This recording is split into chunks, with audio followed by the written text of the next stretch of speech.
Yo, ohachi wa minasan.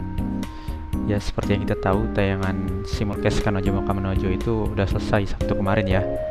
Yang tentunya bisa kalian tonton secara legal di channel Muse, baik yang Asia maupun yang Indo. Nah, endingnya itu kemarin cukup gantung ya, ketika Shino itu tahu hubungan mendua antara Naoya Saki dan Nagisa.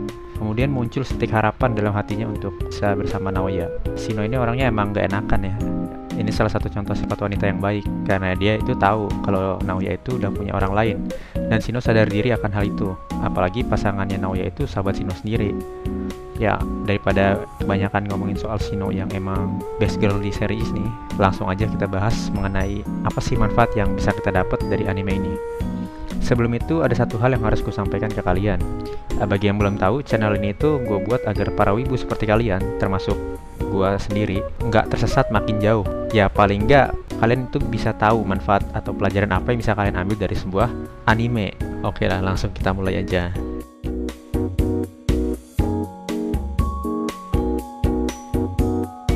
Pertama, cerminan hubungan poligami yang baik. Manfaat pertama yang muncul dalam pikiran gue adalah poligami. Ya, karena banyak juga di antara kalian yang komentar mengenai hal ini, ya kan? Tapi, apakah benar ini manfaat nonton Kanojo mo Kanojo ataupun sisi dari Kanojo mo Kanojo? Sebelum itu, kita cari tahu dulu apa itu pengertian poligami. Nah, kalau kita kutip dari KBBI Online, poligami itu adalah sistem perkawinan yang salah satu pihak memiliki atau mengawini beberapa lawan jenisnya dalam waktu yang bersamaan. Nah, dalam pengertian itu, dalam tanda kutip mengawini ya, atau mudahnya itu menikah.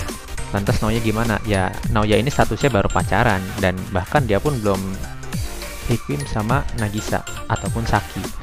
Jadi sebenarnya dia nggak bisa kita sebut sedang melakukan poligami. Tapi kita sampaikan dulu masalah Naoya itu poligami atau enggak. Jika kita lihat dari cara Naoya bersikap terhadap kedua Kanojo atau pacarnya, itu sudah masuk ke dalam cara berperilaku yang baik ketika memiliki hubungan lebih dari satu pasangan. Naoya itu berusaha untuk adil dalam memberikan perhatian terhadap kedua pasangannya. Di sisi lain, Saki dan Nagisa juga cukup akur. Ini juga merupakan perilaku yang harus dicontoh ketika memiliki dalam tanda kutip saingan resmi dalam suatu hubungan.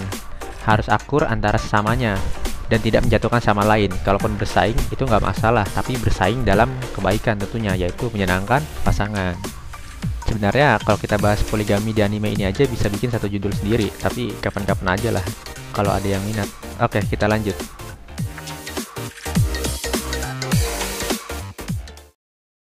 Kedua itu adalah kejujuran.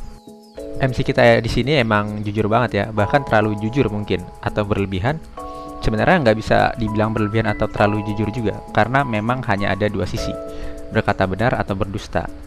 MC yang jujur ini sebenarnya bisa ditiru sama kita dalam kehidupan agar selalu berkata jujur. Tapi, ada tapinya ya, cara Naoya ini cukup berlebihan kalau gue bilang. Bahkan dia itu mengungkapkan hal yang harusnya nggak perlu dia ungkapkan. Kecuali ada orang nanya gitu ya kita jawab jujur itu boleh. Kalau nggak ditanya, ya udah nggak usah ember gitu.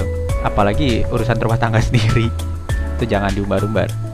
Kalau kita mulai ngikutin Naoya dan hidup jujur, negara ini pun akan membaik ke depannya ya. Jadi ya contohlah Naoya gitu, dalam hal positif tentunya. Ketiga ini pantang menyerah. Ini gue juga cukup suka sih ya, sifat karakter di anime Kanojo mo Kanojo ini banyak yang nggak gampang nyerah. Kita lihat dari Naoya dulu, dia emang nggak suka nyerah kalau udah mutusin sesuatu. Dalam beberapa adegan pun Naoya terus berusaha sampai targetnya itu capek nanggepin gitu loh. Nah, ini bisa juga dicontoh buat kalian yang lagi ngejar seseorang. Misalnya, datang aja terus sampai dia capek nolak dan akhirnya diterima. Selain Naoya, Mirika dan Nagisa pun nggak gampang nyerah ya untuk mencapai tujuan. Nah, gue juga mikir sih harusnya Shino juga niru nih.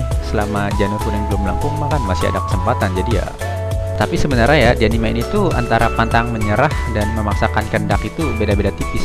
Tetap ingat aja kalau ini tuh anime, jadi kalian tetap harus sadar dan melihat kondisi lingkungan dan kebiasaan masyarakat tempat kalian tinggal. Jangan memaksakan kehendak diri ke orang lain. Kalau berjuang untuk mencapai tujuan sih itu boleh, dalam hal yang baik-baik tentunya ya.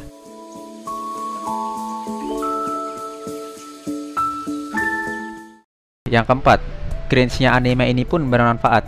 Sejujurnya gue tuh udah nggak tahu manfaat apa lagi yang bisa gue dapat dari anime ini. Terus tiba-tiba gue kepikiran, Jujur anime ini tuh cringe ya guys, maaf untuk fans Kanojo Kanojo, terutama itu Naoya yang suka teriak-teriak mulu, bikin gua kesel. Tapi kalau kita lihat dari sisi lain, anime yang kayak gini tuh justru lumayan dibutuhkan oleh masyarakat atau individu yang udah capek gitu sama kegiatan real life. Gue sadar banget animenya itu cringe dan banyak juga yang bilang gitu, tapi gue nggak bisa menampilkan kalau ini cukup bikin relax pas nonton karena keabsurdannya yang jarang atau bahkan nggak mungkin muncul dalam kehidupan nyata. Jadi ya sebagai pelampiasan pikiran aja ya, untuk bikin pikiran jadi lebih tenang. Oke sih, sepertinya segitu aja manfaat yang bisa gue pikirkan. Sebagai tambahan, gue beritahu ke kalian ya, ini tuh cuma murni pendapat pribadi gue, jadi pasti akan ada banyak pendapat lain yang berbeda. Gue cuma membagikan manfaat apa yang bisa gue dapat dari anime ini, dan inilah cara gue untuk bermanfaat bagi orang lain di masa pandemi yang cuma di rumah aja kayak gini. Ya gitu deh. Bagaimana pendapat kalian, dan menurut kalian manfaat apa aja sih yang bisa kalian dapatkan dari anime ini? Coba komen aja, dan segitu dulu video untuk kali ini. Sampai jumpa di video selanjutnya. Mata Ashta, salam stay halal.